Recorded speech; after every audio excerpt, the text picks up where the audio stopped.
Kura chamda with Kura chamda,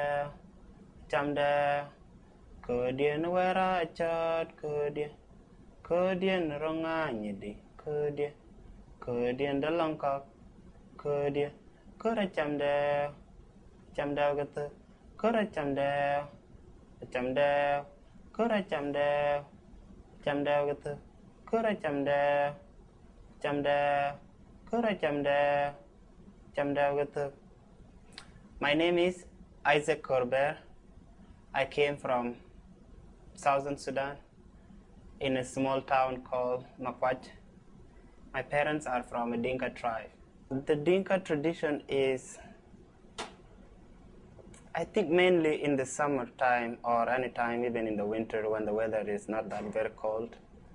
And the elder parents will call the kids. I remember one time being stopped from just playing, running around, and Grandpa called me that it's a storytelling time, and we all came and sat down around the fire, and they start telling the story about what happened years back ago.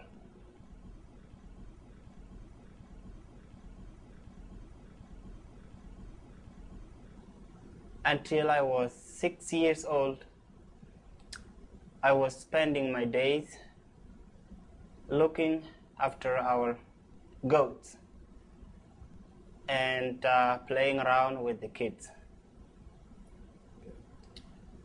Then, when I was 6 years old, my life totally changed forever. It's happened at night in the dark.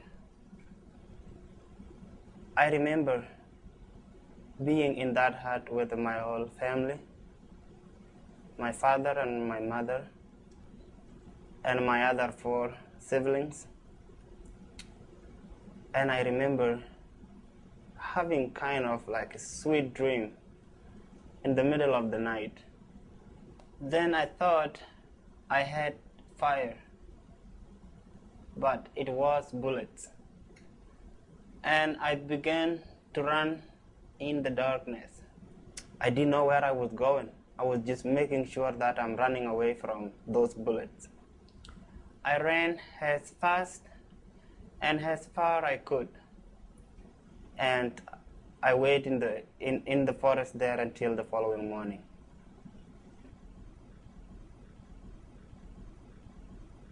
The next mornings, I ran into the crowd and I was able to locate only one of my brothers. We feared the rest of our family were dead. We could not go back because our hut was set on fire and everything was taken, and the decision was made by the elders to take us to Ethiopia.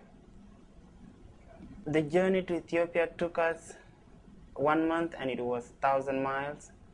So the decisions was also made by the leaders to make us walk at night. You cannot see what you were stepping on.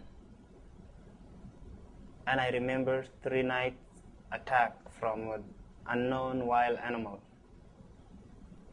roaring, and a child screaming, pull away into the dark by the wild animal. I don't know what to do. And on my mind, I was thinking maybe the next, maybe me, could be me.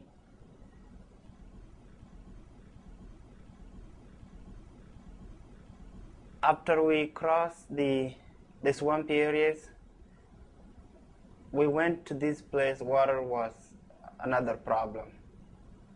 It was a little desert. And somebody thought that there is a river that we can go and get some water in it. And when we reached into that river, it was a seasonal river and there was no water. It was dry. And we had only a spoonful of water to wet our tongue. We were in a point that we have no forward or going back. And we gathered to pray, for we agree that the prayers will be the only thing we can do now. So we gathered and we prayed. And in 45 minutes, I feel a cloud gathering from nowhere, and it rained on us until we were able to scoop waters. And some of us drink so much of water until they die from the water.